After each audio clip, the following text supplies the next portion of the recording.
La meitat de les famílies que tenen la Fundació Salut Alta tenen dificultats per adquirir aliments i el 70% viuen amb menys de 1.000 euros mensuals en unitats familiars que sovint són de 4 membres. Segons l'entitat, la crisi provocada per la Covid-19 ha convertit aquestes famílies en víctimes del sistema. Segons també, abans de la nova normalitat, una de cada 3 famílies no es podia permetre viure amb els estàndards de benestar mínims ni els drets humans assegurats, segons la Fundació.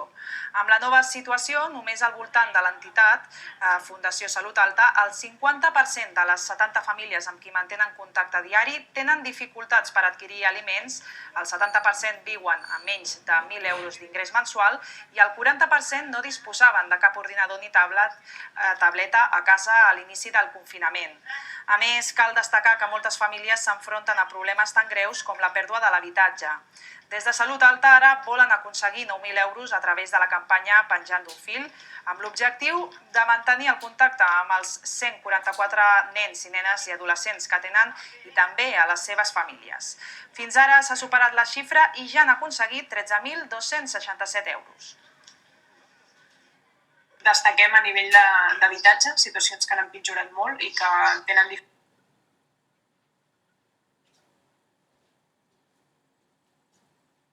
difícil solució, no sé, que s'hi posin molts recursos i situacions d'ingressos econòmics que han fet que moltíssimes famílies, al perdre la feina i no tenir estalvis i no tenir opcions d'ajudes,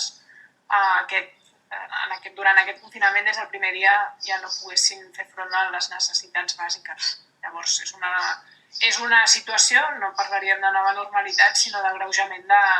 d'una situació social, econòmica, no només sanitària,